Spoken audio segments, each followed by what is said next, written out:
Welcome back to the life of Jay White. It's your girl Jay White. That's me. Hey, so we're doing all March's supposed videos. We're doing those here now in April. There are 2 videos missing that I will probably go back and do. I'll probably go back and do them, but if I don't, it's okay. We're just gonna keep pushing forward. That's kind of what I'm trying to do. I'm just trying to keep going because I plan a lot of content. Like, I'm a really good planner. Like, I plan everything, but like the execution part, like, life will get in the way. You know what? No, I'm gonna be accountable and responsible. I let life get in the way, so we're working through stopping that process and just pushing forward. So that's what we're gonna do. First video of the month. Woo! All right, we're here. So, hi. Welcome back to the abundance playlist. Okay, so over the last quarter, right, we talked about making room and choosing faith over familiar. And we also talked about letting go, trusting God beyond our logic, and then the videos that we're missing, right? Taking steps that didn't always make sense at the time. Yeah, stuff like that. Yeah. But, today we're moving on, breezing right past that. And we are going to be talking about different moments, and it's the moment when everything that you prayed for starts finally like happening and coming in, which I'm very excited because I feel it. Like, I actually like have seen something, like some stuff has started to come in, and I'm like, gotta be quiet about it, but I'm just like, look at you, Lord. Okay, so what you can expect in this video is how to recognize the fruit of obedience, why answered prayers can start to feel a little unfamiliar at first, and then how to receive your blessings without mishandling them. Okay, so this blessing feels different. That's the next section. Okay, so this is why the blessing feels unfamiliar. Sometimes the promise can feel different because, you can, like, you don't understand, like, when you pray a prayer, right? You pray at a certain point in time, right? And you're a certain version of yourself at that time. God hears it, writes it down, starts working on it, like, whenever, he does that. I would like to say it's immediate, but honestly, I don't know when he starts working. I just know the Lord works in his time, and we got to be grateful for all of that because he's good. So he started working wherever he started working, but then, like, here you are over here, and you're a whole new person, and then the blessing that you prayed for over here finally hits over here. And it feels different because you over here ain't the same person that you was over here. So over here, you think, oh, it's gonna hit like this, do this, do this, do this. And in the transition space, certain things might change, or even like God is shaping you and forming you to be someone who can actually receive it. So like, you're a whole new person. And so the blessing is made for this version of you, and it's hitting different. Like, a lot of times that's what's going on. And then another thing is, like, going through the process of getting to the promise has changed your expectations on what that promise is. A good example of this for me in my personal life would be my relationship, like my love life. I can remember begging God for a husband, like in like 5th grade, 6th grade, 7th grade. Like, I've always wanted a husband. And the reasoning for that is, like, I went through a very, very severe traumatic experience of just being misunderstood by everyone around me, like literally like my entire family, people at school. Like, I was talked about at school. I would go home and feel like I didn't belong there either. Like, I've spent so many nights crying myself to sleep, just like begging God to just make me normal or send me somebody who just accepts me for me. So like, that very childish version of myself wanting those things, and like just knowing like when I build my family, it's going to be mine and they're going to love me. And, just very small stuff like that. But it's just like, as I've transitioned over here into this space where I feel more ready to receive that type of promise, I understand now that it's so much deeper than just getting the love and the care and this emotional safety. Like, yes, all of those things are important. And yes, I do want to be in a relationship that gives me those things. But it's more so about the kingdom work and how I can glorify God through my marriage, how my family is going to glorify God. Like, how is this going to be ministry? Like, how are we going to worship God together? Like, it's very important to me now. I wouldn't even, and it's going to sound, I was praying to God, but I was not thinking about him when I was praying to him. And it's like, what? I was not considering ministry. And I was a kid. I just looked at the husband and all that stuff. I was like, yeah, that's going to take all the pain away. and not even realizing, like, hello, God's going to take all the pain away. And then once all the pain is gone, you're healed and you're not bitter and you have your heart of what is it? Your soft heart, that he gives you a heart of flesh or whatever it says, because he'll remove the heart of stone and make a heart of flesh. Yeah, something. It's soft. And you like emotional and you open, you vulnerable and stuff, and you're with God. Like once you're in that space, like then you're in a space where you can actually like receive those kinds of things. So again, going through that process though of being a kid, misunderstood, feeling like I'm not normal, and getting all the way over here to 31 years old and like feeling more ready for a life partner and understanding that there's so much more that goes into it than just getting the validation that I wish I had from my parents and my family, you know? And then also the outcome requires a new level of responsibility. So all of the things that I was asking for, they were good. Like, and that's the thing, like, there's nothing wrong with wanting a purpose partner. There's nothing wrong with wanting someone who sees you clearly and chooses you. Like, that is so okay to want those things. Like, I feel like a lot of people run away from their relationship with God because they feel like he's not seeing them and calling them and choosing them. But a lot of times he is. It's just the things he shows you about yourself. You don't want to face that. You don't want to deal with the fact that you're in the wrong. You don't want to deal with the fact that the things that you desire are not good for you all the time. Nobody wants to hear that. But God loves you enough to tell you, hey, I understand you want this, but in order to get this, you have to let go of that. You have to refuse certain things. You have to set yourself apart from stuff so that way I can bless you the way I want to bless you, because I want to bless you, baby. But it's like I can't bless mess. And you got a lot of it, boo. So we got a clean house. Most people don't want to go through that. They don't want to deal with the cleanup. They don't want to have to go through God pruning them and getting stuff out by the root. Because that's how he does it. He's not pulling stuff off of you and trimming your leaves and letting things still grow. No, if you have bad seeds in you, he is digging into the foundation of who you are and ripping it out at the root. He doesn't want that to grow there. He will cut it all the way off. And most people can't go through that process to get to their promise, which is why he says God calls many, but few are chosen. Very few are chosen, because the people he called, out of all the people he called, only a couple of them are really willing to walk the narrow path. That's why it's not going to be a lot of people, because a lot of people are going to be like, Lord, Lord, I did this, I did that, but you did not surrender. And that right there says all it needs to say. Like, you have to give it all to God. Don't be lukewarm. Don't, oh, I'm going to give this piece to him, but I'm going to keep this over here for me. He's not going to see that. He's omniscient, omnipresent, omnipotent. He sees you. Not relinquishing it all to him. Like, that's documented and noted, boo. You're not going nowhere. You're not slick.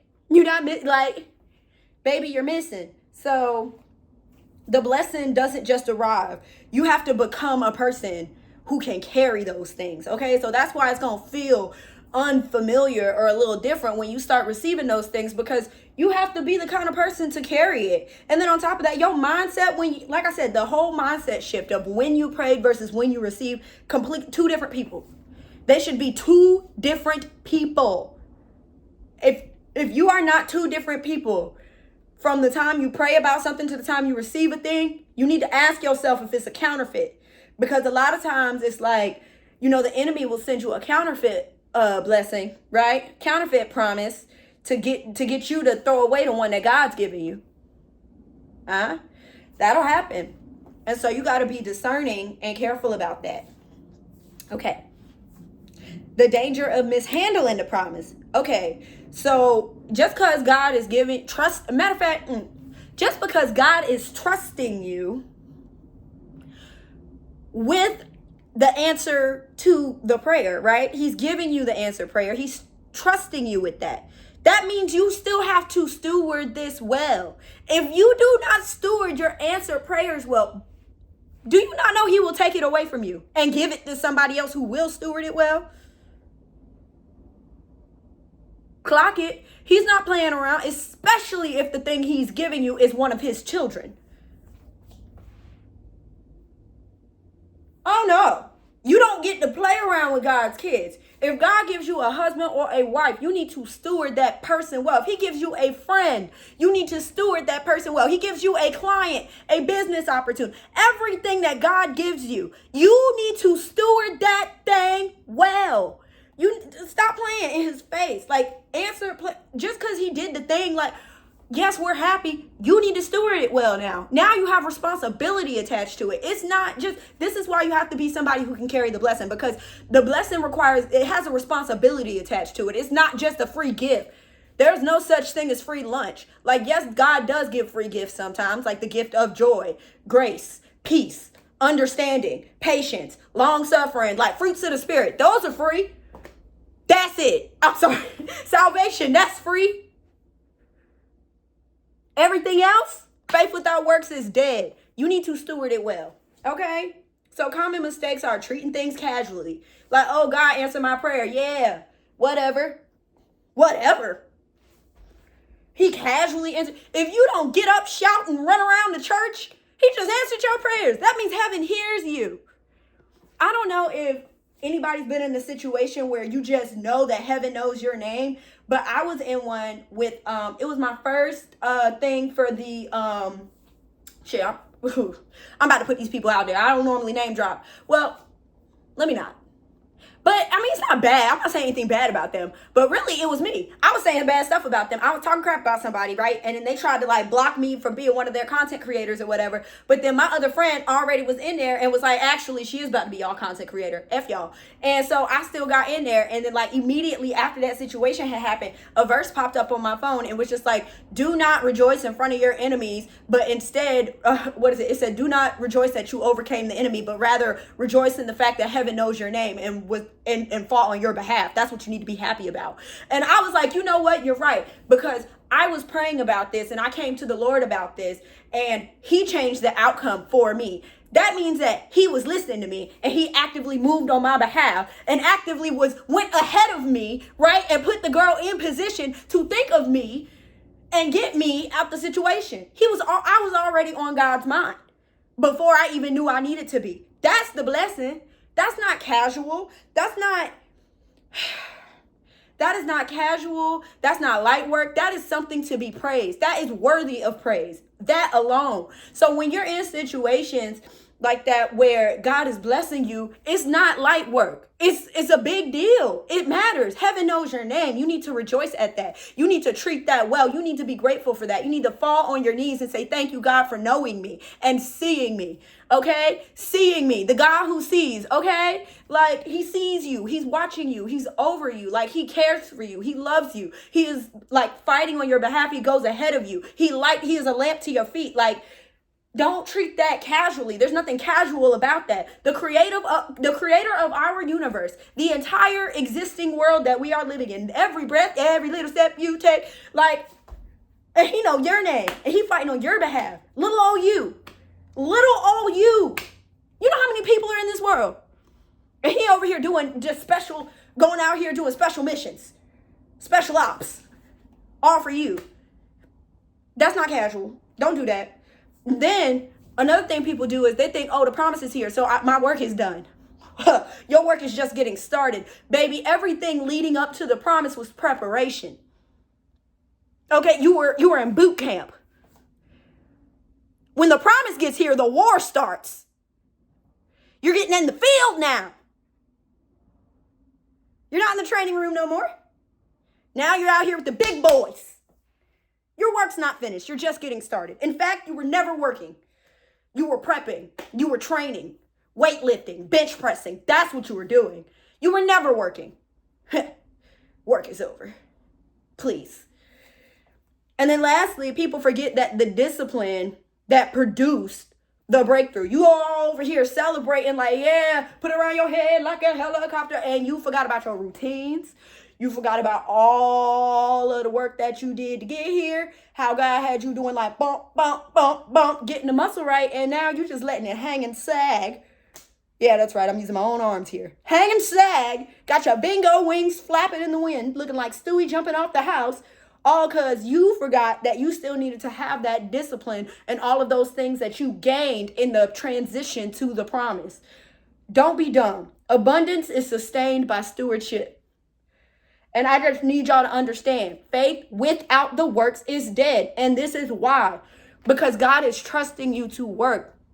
He is trusting you to steward. He is trusting you to do the things that not only maintain the promise, but multiply it.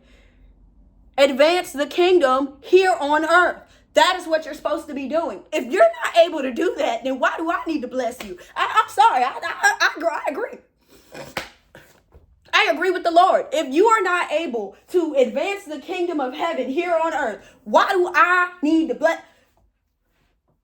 If what you asking for ain't giving me glory, why am I going to do this? Give me a good reason. Because you want me to? I'm not a genie. I'm your Lord. I am your master. Okay? Like, lest we forget, Holy Father, good, loving, kind, your master. And you actually need to do what he says. Like, it's not a joke out here. Y'all, I'm in it. Abundance is sustained by stewardship. He can't just give you everything and watch you squander it. Because first of all, the disrespect associated with that. How dare you beg me on bended knee to give you something and then go trample it. Go trample upon the pearls I give. And this is why he say, don't cast your pearls unto swine. Do not give good things to people who are not ready to receive them. They will make a mockery of not only the thing you've given them, but of you for thinking that you could do this. Like, no. You need to steward everything given to you by God. You need to take very good care of it because it is a gift and it can be taken away. He does not have to give you things. He chooses to because he loves you. So the least you could do is steward it well. That's bare minimum. Bare minimum. Steward it well. All right. Recognizing the fruit of obedience. So the real fruit of obedience is not just the blessing. It's the transformation. It's the you going from being in this mindset to coming over here to being a person over here. It is the 180. It is the complete transition from I was this way and now Christ has made me this way so that I could receive the blessings that version of me wanted. Okay? So you'll have a greater sense of peace, discernment, patience, and a deeper trust in God's leadership. Now, I want to speak on that because earlier this year, a lot got revealed to me. Like literally, like the quarter one was just a revelation. And that's actually, quarter one was a revelation for me in my relationships and how I need to move throughout my relationships. Quarter one was definitely a revelation for me. And I realized that, I need to shut up. I need to zip it. No one needs to know anything from here on out. I have trusted people and they know who they are. But after them, no. I am quiet as a church mouse. Quieter than that. Okay? I am not speaking on anything. I do not care what it is. Because I can't talk to y'all. Like I can't talk to y'all. I am in a space where God is blessing me abundantly. He is doing more than I could think, ask, or imagine at this time. It's going to piss a lot of people close to me off. I can't talk about this with y'all. I can't show you my blessings because y'all are so used to seeing me in warfare. Y'all are used to seeing me underneath complete warfare, just at the lowest of lows. That's where y'all used to seeing me at. You're not used to seeing me in leadership and in abundance and living in the promises of my Lord. You're not used to seeing Jada like that. You're used to the seed form. But baby, I'm sprouting out the ground now. I'm coming out the ground now. And so a lot of people gonna get shook up by that. So God told me very, very early this year to shut up and don't talk. And I made some mistakes with some people and I did let them know how they made me feel. And I took the bait a couple times, twice to be exact.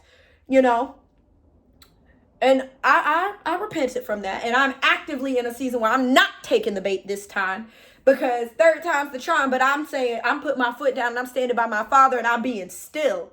And I am letting him war on my behalf because I actually do not need to explain anything to anybody for anything that he tells me to do. I don't need validation from anybody on what God is telling me to do. He told me, y'all gonna have to keep up or get lost. I don't care. He told me to do this, is getting done. I don't need to explain that to nobody. I don't need to tell anybody why they're cut off. I don't need to tell anybody anything. Y'all know what y'all be doing. I don't need to tell y'all nothing. I don't need to tell nobody nothing. So the deeper trust in God's leadership, it's going to look crazy to everyone around you. It is better to be quiet in that time. When God is blessing you abundantly, shut up. Just move. Just move at the pace of the Holy Spirit. Do not try to make it make sense. Do not explain it to anybody. Everybody like, oh, well, you just seem to be moving like this and like this. I don't know what's going on with you. If you're confused, you're the enemy. And I said what I said. If you are confused, you are the enemy. Because we are trying to what? Confuse the enemy. So if you don't know what's going on, you can't put a finger on what I'm doing. It's because you're the enemy, ho. You are the enemy and God is confusing you on purpose to bless me. Boom. Okay, so the blessing is evidence of the journey, but it's not the end of it, okay? Y'all. Ah! I really didn't need to scream. But all right, it's time for the scriptural anchors. Let's go to Galatians chapter 6, verse 9. We about to flip through the good book. The good book. Where's Galatians at? 700. Y'all, I think I got allergies to my makeup because, ooh, it keep making my nose run. But like, I'm a baddie, so they just gonna, like, the allergies gonna have to get over it because I'm a baddie. We gotta be a baddie. So if y'all got some hypoallergenic makeup options, let a good girl know because I need something that don't make my nose run. Always, it's either my nose or my eyes. Something always running. All right. Chapter 6, verse 9 says, masters, treat your slaves in the same way. Don't threaten them. Remember, you both have the same master in heaven and he has no favorites. Chapter 6, verse 9. Oh, wait, no, this is Ephesians. I was about to say, where is Galatians? No, this is Ephesians. All right. Oh, there it is. All right, there it is. That was a free one for Ephesians. That has nothing to do with this, though. But that was a freebie. Somebody needed to hear that clearly. All right, where's 9? No. It says, so let's not get tired of doing what is good. At the right time, we will reap a harvest of blessing if we do not give up. Period. All right, let's go into James.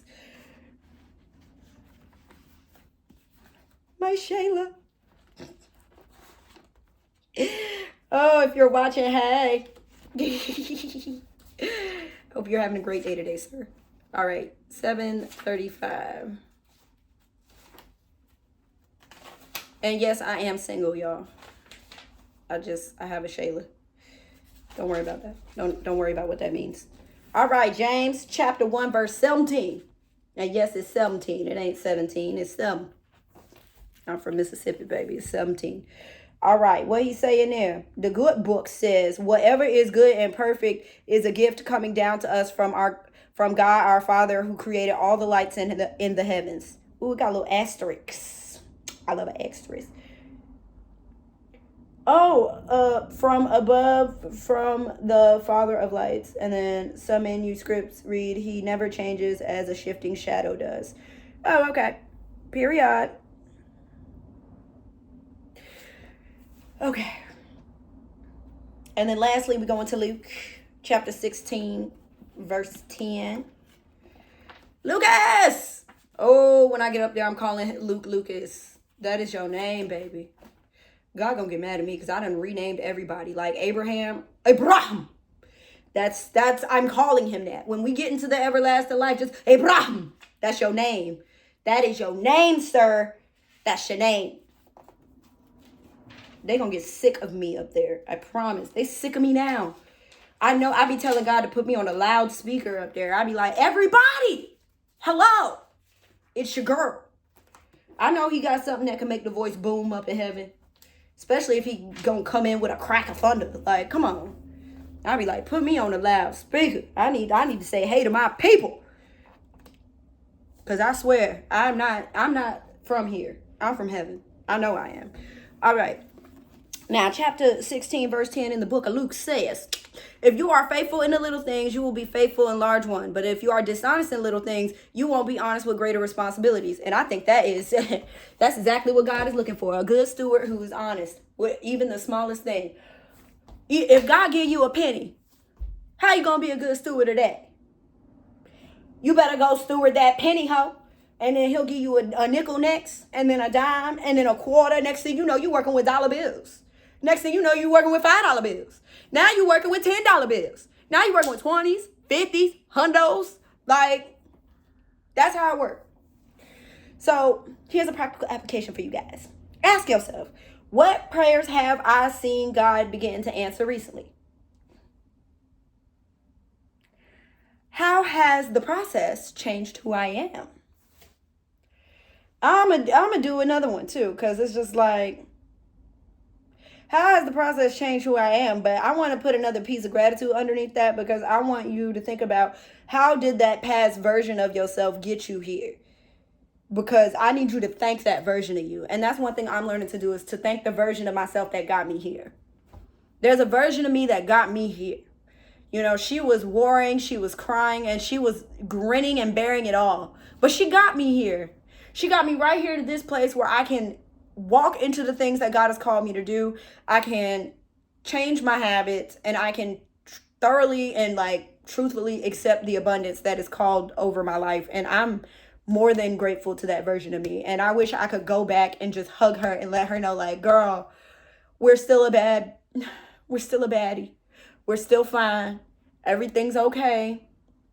Crossing over that bridge is hard, but you're going to make it to the other side, boo. And you're not going to be like your father. You're going to be better. And the chains will break. The curses fall off of the family. The bloodline is secure. And you can thank God for that. Like, it works. Just keep going. Like, I wish I could go back and tell me that, because I needed to hear that.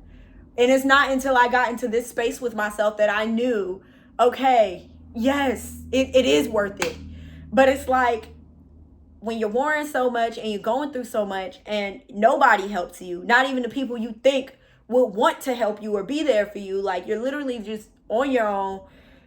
And then on top of that, you're being talked down to, like you're not going through life and death right now. Like, God allows those things to happen so that he can be alone with you. He's trying to be alone with you. He's not trying to hurt you. He's not trying to cause you pain. He just wants you. And he is forcing you to face him, because you won't do it on your own.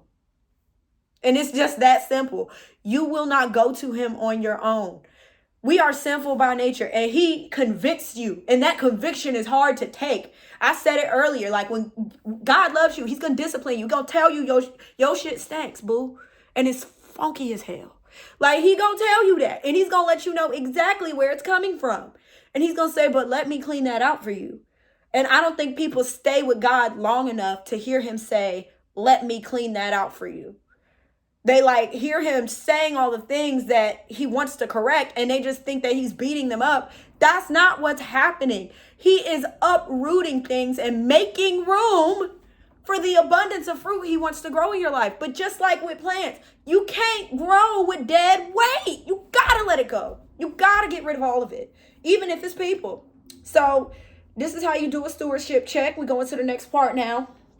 Instead of asking yourself, how do I celebrate this blessing when it comes into my life? You start asking yourself, how do I steward this blessing that comes into my life? And I encourage each and every one of you to ask God for the wisdom to handle your blessings when they come in.